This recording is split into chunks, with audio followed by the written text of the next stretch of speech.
Hey yo, what's poppin', B? It's your boy here, and we are back.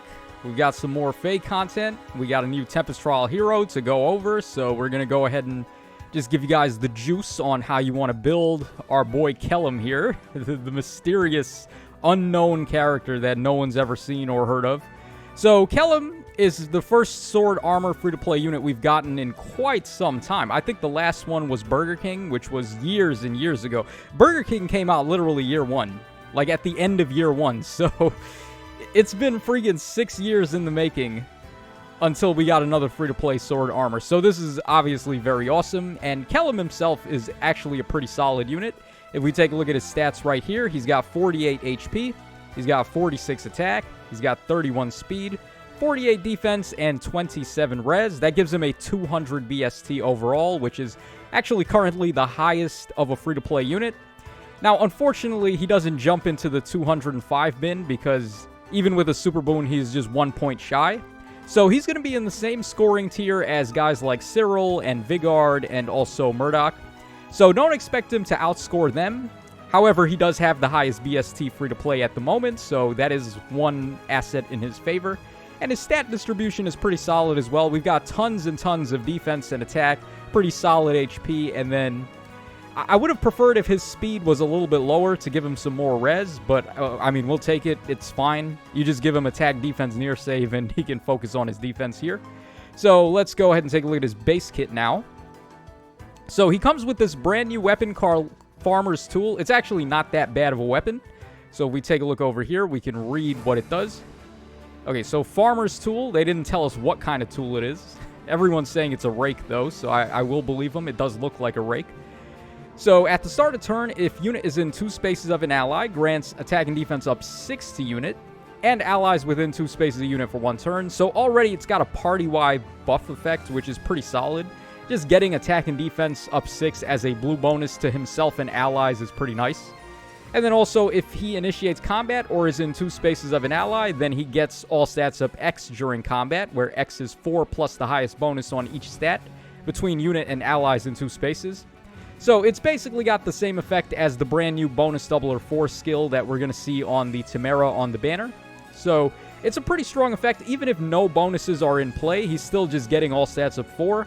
But if you can somehow manage to get all stats up 6 on either himself or one of his allies in 2 spaces, then he would just potentially be getting all stats up 10, comboing with the start of turn bonus buff that he can grant to allies. So it's a nice mix of offense and defense here, and support as well. I like it. It's a pretty solid inheritable sword here.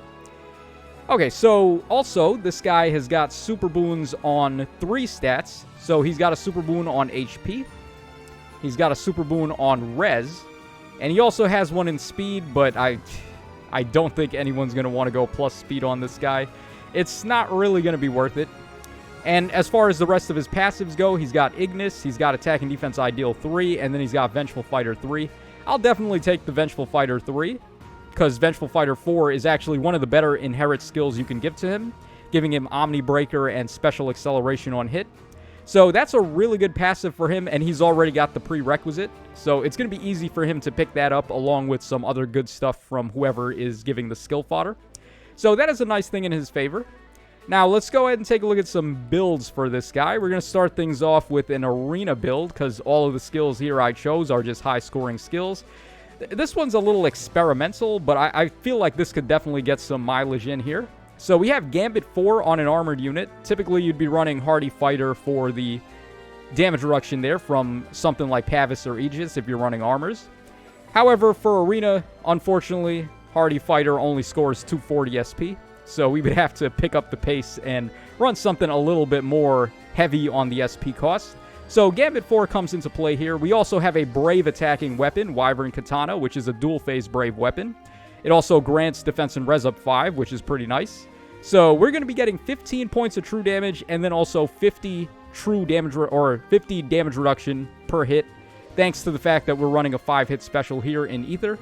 So all these skills just score really good. Fire Flood Boost would be there to grant us more attack, which we want for the Brave attacking weapon, and then just some extra res in case we come up against some Dragon-type units. But mainly it's the guard that we're looking for and the plus attack. Then, of course, we have attack and defense near save to just let him near save and then also gain a lot of attack. And then attack and defense form once again to pile up his attacks, so he just hits really hard with that Gambit 4. I think this is a pretty solid build. If you don't want to run it this way, though, you could also just give him Vengeful Fighter 4 for the Omni Breaker, and then I would replace Aether for Ruptured Sky. That would be another option that you could go for. But I think the Gambit 4 is actually a nicer idea, because you are getting some DR on the build with that. Okay, here is more of a build for Summoner Duels. So this time we're running Arcane Devour. Yeah, you're surprised to see that, huh? I thought this was only good on fast units. No, that's not the case. This weapon is just so cracked that it's good even on slow units. Not that Kellam is particularly slow. He could actually bully some armored units that are way slower than him with this. But that's not really the point here. The point is that it gives you -1 special trigger and the special acceleration on hit. So that enables us to run Hardy Fighter and Pavis very easily on this guy, and we'll be able to maintain Pavis pretty well. It's also still giving him all stats of 5 and 40% DR on the first hit. So even if he's not able to use the null follow-up portion against the majority of the enemies you'll fight, the rest of the effects of this weapon are just so much better and just are more in tune with what he's trying to do than what you would get from Arcane Lift's weapon. So I do prefer this here.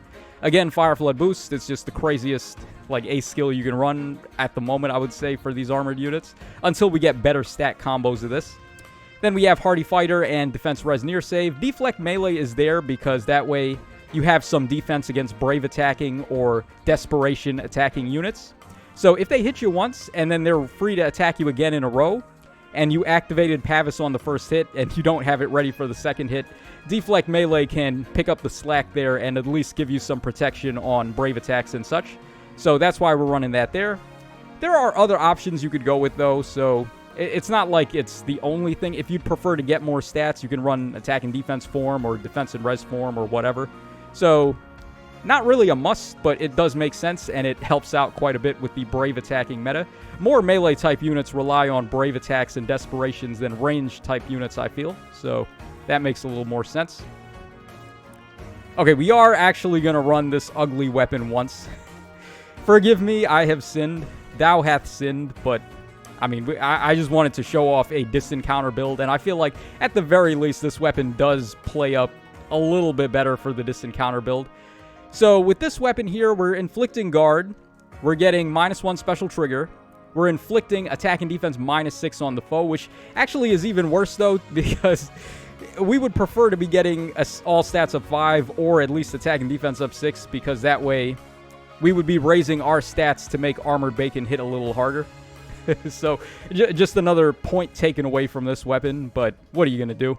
It still has the Omni Breaker, so that allows us to run Special Fighter 4 here with Armored Bacon, which is a pretty sick combo, because you're able to get the true DR from this.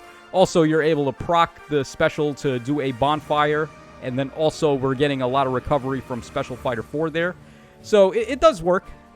I'm not going to be too hard on this weapon on this particular build, but most of the time you just don't want this weapon at all.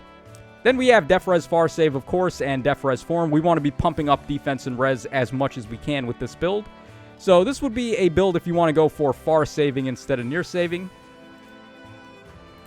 And then finally, we have a build using Flame Goonbai here. So this is also a really solid weapon.